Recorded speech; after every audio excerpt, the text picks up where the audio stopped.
We are approaching the end of 2024 and getting into that holiday season where we're getting cozy, warming up for the winter, and enjoying the last couple events, including the New Life Festival, which is coming up later in December. But as we close out the year, I'm starting to wonder what is going to be the next DLC in the Elder Scrolls Online.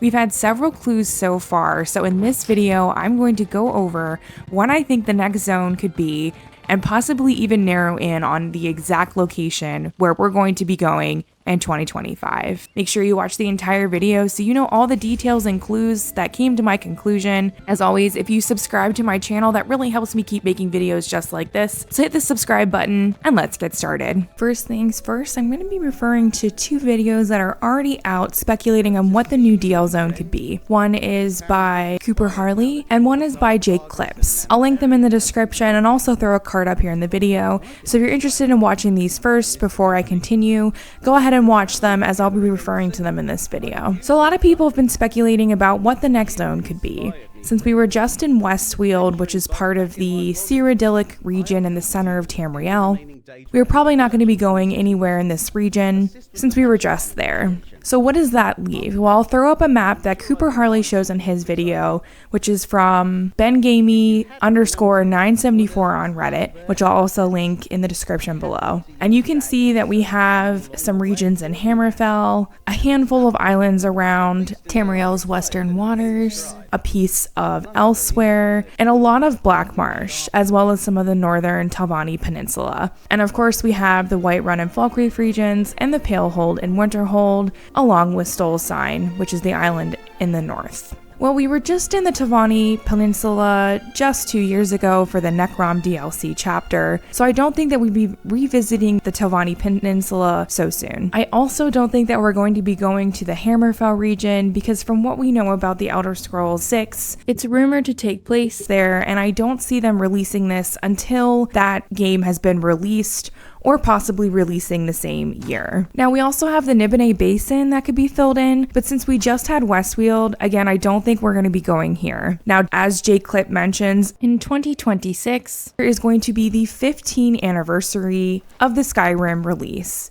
Now, I know they've released this several times, but the 15-year anniversaries are pretty important and have impacted the release of previous DLCs, including Weald, which was Oblivion's 15-year anniversary. So I think that this would be a great release for 2026, and could even be a two-part release where we see Whiterun and Falkreath released, and then the following year get the Pale and Winterhold, and vice versa. They could also work Solstheim into this DLC, so I don't think that would be part of this release this year either. It is still a small possibility if they want to create hype for potential Skyrim 15-year anniversary release to get people excited about it again, and I for one would be pretty excited to see these zones. I didn't overplay Skyrim, I didn't do a lot of the DLCs, and I love that game, so I would be really excited to go back to Whiterun, as well as the Mages College and Winterhold, and get some more of the Second Era history there. So that leaves the little piece of Elsewhere, White Harbor and Delays Island, the Western Reach,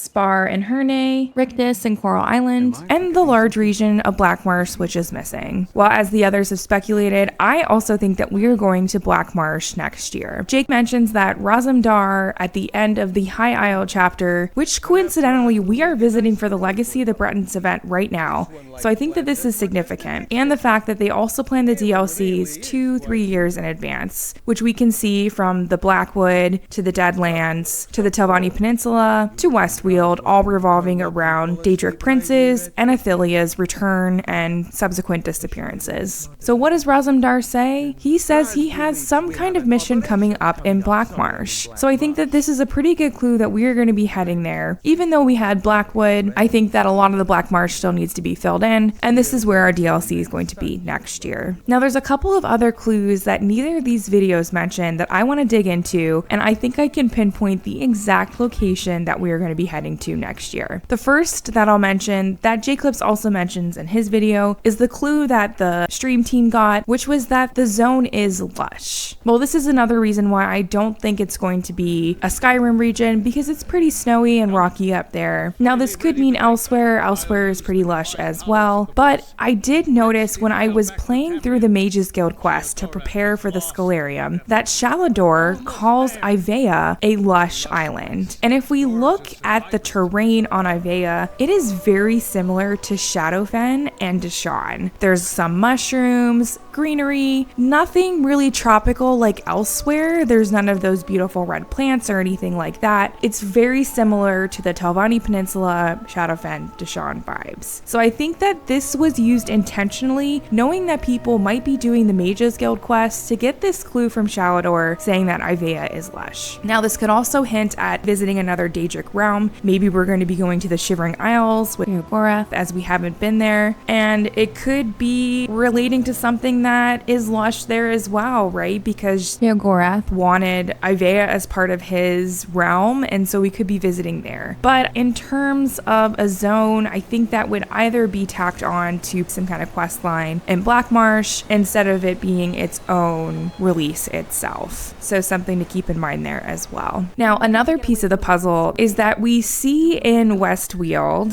a NPC encounter, and her name is Feronia. If you've seen Feronia, she talks about how she's deserted Cyrodiil and is heading west to escape the Three Banners War. So I imagine we might meet her again in the prologue quest for the next zone. More on this later because I think it's important what she says and how she could be involved in the next DLC. Another thing that I want to bring up is that Sanguine, another Daedric prince, has made several appearances in the West Weald chapter. There's this beautiful statue near the inn in West Weald, and if you drink the libation that is near it, you'll see the appearance of Eskel, the goat, who is said to be Sanguine in goat form. You can also find the lead for a furnishing called Pottery Sanguine Repaired in the West Weald region. Now this pottery features cracks that have been sealed with what looks like some kind of red, possibly blood, molding it with a red rose coming out of the top of the vase. This is clearly a tribute to Sanguine as well, and though nothing really comes of it in terms of the storyline or anything like that, it's just another hint to Sanguine, which is why I think his appearance is going to be important in the next chapter. Yet another tie that I think brings Sanguine in the picture here is the fact that he has the signature red rose that represents him in the world of Tamriel, and one could argue that a rose is pretty lush, so I think that could also be tied into the clue that the developers gave us. Now, where have we seen Sanguine in the game before? Yes, in Shadowfen, the public dungeon is called Sanguine's Demise. This is in Shadowfen, which is part of Blackmarsh, leads me to think that this is yet another clue to signal that the next zone will be close by to this area. There's also been a handful of appearances in the Elder Scrolls Online, but we haven't really gotten any quest lines or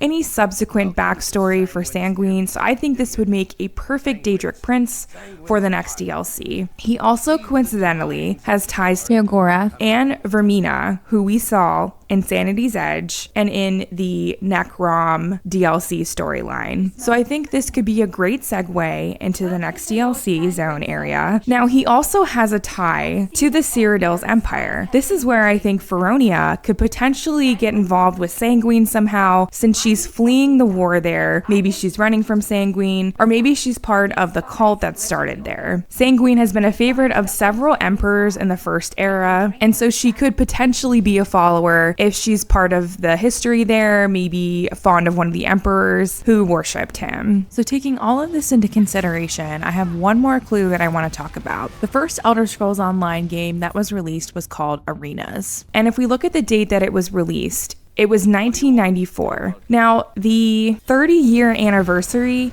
would have been this year in the Elder Scrolls Online. This seems like a pretty significant anniversary, and I'm thinking that because they had to continue the Athelia storyline, this might be important in terms of releasing it next year to still celebrate the 30-year anniversary, even though it's 1 year late. Now, to bring it back full circle, the group event in Sanguine's Demise is a mini arena.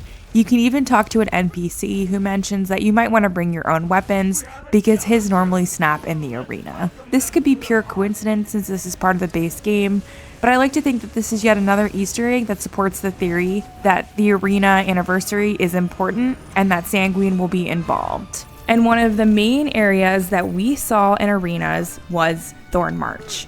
Yes, that's right. I think our next DLC is going to be Thornmarsh in Blackmarsh as our next DLC. This is right next to Shadowfen, where Sanguine's demise is located, and it would match the terrain of Ivere, which was referred to as Lush by Shalador. I also saw several Reddit posts that say that this Thorn March region has existed for quite a while, where they have found the name Southern March in the data mines. Let me know what you guys think in the comments. I'm really excited. I am very excited to see what the zone is and if I've picked up on the right clues to determine where we're going next year. Let me know if you think we're going to a different zone or if you've caught any other clues that I might have missed. I'm really curious and would love to know what you think. That's all I have for you guys in this video. Thank you so much for watching.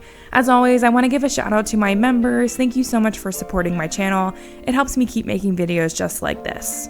If you'd like to become a member, head on over to my page, hit the join button, and learn about the exclusive perks you can get through membership. You can also subscribe to this video. That really helps me keep making videos just like this. Thanks again for watching, and I'll see you in the next one.